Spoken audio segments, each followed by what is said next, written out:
Bonjour, bienvenue dans ma bibliothèque. Nous sommes à Montréal le 19 novembre 2012. Mon nom est Bruno Lalonde. Aujourd'hui, je vous lis quelques passages du dernier recueil de poèmes de Karel Logiste. Mais avant, je vais vous raconter un tout petit peu ma journée d'hier. Une journée comme je les aime. Je n'ai pratiquement rien foutu. Je me suis promené sous ce beau soleil glacial de novembre. Je suis allé au Salon du Livre au Salon du Livre de Montréal, qui se déroule place Bonaventure. Et c'est pour moi une source d'étonnement, toujours renouvelée, que des gens paient pour aller voir des livres qu'ils peuvent voir dans pratiquement toutes les librairies du Québec, c'est-à-dire Archambault ou Renaud-Bré. Alors, payer 8 $, 6 € pour aller voir une grande FNAC, je pense qu'il n'y a qu'au Québec qu'on est capable d'une telle chose. Payer pour aller voir des livres qu'on peut aller voir à l'année longue, gratuitement. Et nous sommes assez nombreux à le faire. Pour moi j'ai eu des billets de courtoisie, n'est-ce pas? J'ai des amis en haut lieu. Donc, je suis allé saluer ses amis, et je suis allé visiter quelques stands qui m'intéressaient, dont celui de Wallani, les éditeurs Wallani, Bruxelles. Et sur le présentoir, qu'est-ce que j'y ai trouvé? Ceci. Mon ami Facebook, Karel Logiste. Encore une fois, avec un titre absolument réussi, Mesure du possible. J'ai dit dans une autre vidéo que j'ai faite au mois de mars, comment la poésie de Karel Logiste m'a découvert. Ce sont les livres qui nous découvrent, pas nous. Les livres nous agrippent et nous choisissent. Alors, les livres de Karel Logiste m'ont choisi, et j'ai raconté donc comment les livres de Karel Logiste m'ont découvert. J'ai dit à quel point Karel Logiste était un extraordinaire titreur, un sens du titre inouï et mesure du possible n'échappe pas à ça. Mais je n'ai pas dit aussi, et là je vais le dire, c'est aussi également un poète majeur, dont l'apparente simplicité est trompeuse. Ce sont des poèmes qui méritent d'être entendus, d'être lus à haute voix. C'est ce que j'ai fait un peu hier soir. J'en ai lu quelques-uns de ces poèmes à ma compagne. Alors, donc j'ai acheté ceci de Karel Logiste. Et dans le même élan, toujours porté par ma curiosité aussi, j'ai acheté ça. Ça, c'est dans le pavillon des éditeurs suisses. Georges Haldas, que j'aime beaucoup, beaucoup, beaucoup. Je le lis, ça fait une bonne vingtaine d'années, voire peut-être davantage. Je commence à être un vieux lecteur, que je pratique Georges Haldas. Et je me promets de me régaler en lisant ce livre-là. Alors, m'en retournant sur la rue Sainte-Catherine, j'ai vu cette scène étonnante. Un itinérant, un clochard, un sans domicile fixe, en train de nettoyer la vitrine d'une bijouterie de luxe. Comme ça, sans raison apparente. Du moins, en tout cas, c'est ce qui m'a semblé. Et ça m'a inspiré cette pensée. Ne sommes-nous pas tous de ces sans-abri qui faisons du lèche-vitrine dans le monde de la vie? Et là, tout en marchant, je pensais à Karel Logiste et je pensais aussi à ce spectacle que j'ai pu observer à l'envi en déambulant dans les allées du Salon du Livre de Montréal, à tous ces hommes que ces femmes traînent. Et visiblement, ces pauvres hommes sont plongés dans un ennui incommensurable. Et leurs compagnes tentent de les intéresser aux livres.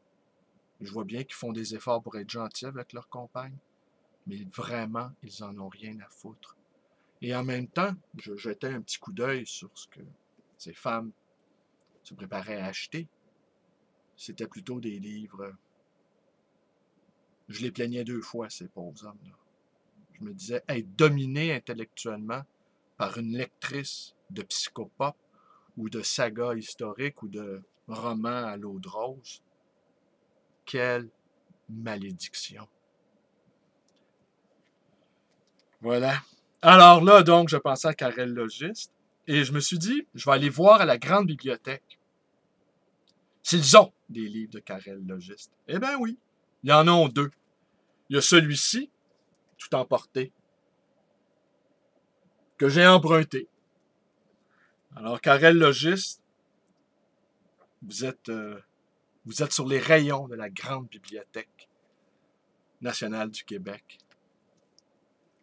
C'est malheureux avec les nouveaux systèmes électroniques, on n'a plus accès aux fiches. Moi, je rêvais, enfant, quand je retirais une de ces fiches, je regardais le nombre de fois que le livre avait été emprunté, avec les dates. Ça me faisait rêver. Mais aujourd'hui, le cybernétique a effacé les traces de ces emprunts. C'est toujours vierge, c'est toujours neuf, on ne sait pas. Peut-être le livre n'a jamais été emprunté. Peut-être a-t-il été emprunté un paquet de fois. On ne le saura jamais. C'est une des choses que je regrette. Ces petites fiches-là nous indiquaient des traces dans le temps. Mesure du possible. Il n'est pas heureux. C'est beaucoup. La simple volonté de l'être lui a toujours paru suspecte. Les zélateurs d'une utopie, les emmurés vivants dans leur piètre bien-être, lui offrent un spectacle d'une rare candeur. Ils sont des écrans dévolus aux projections de mondes neufs. Tournez manège sous le joug. Aussitôt que le rideau tombe, vaincu par les néons, il rentre au néant. Calé dans son fauteuil, il rit à la promesse d'une prochaine séance. Il se souvient qu'adolescent, ses parents, ses maîtres, ses amis lui persuadaient d'être utile, de mettre au service de grandes causes ses dispositions naturelles. Il regrette aujourd'hui d'avoir ignoré leurs conseils. Les causes, quelles qu'elles soient, valent mieux que leurs conséquences. Et son orgueil lui reproche cruellement d'avoir laissé moisir ses ambitions à l'ombre de velléités. Il se demande si, par manque de gymnastique d'exister, le muscle de l'espoir tend à s'atrophier. Le muscle de l'espoir tend à s'atrophier.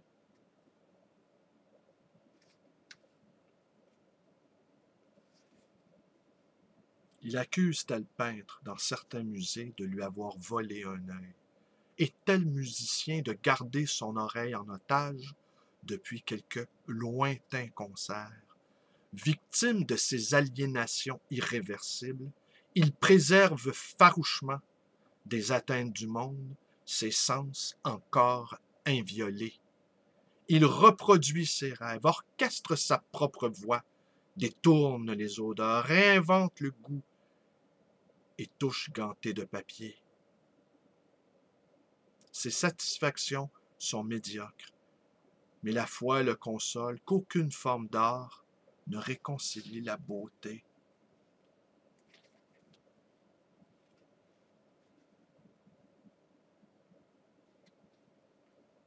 Non pas en vie, mais dans la vie.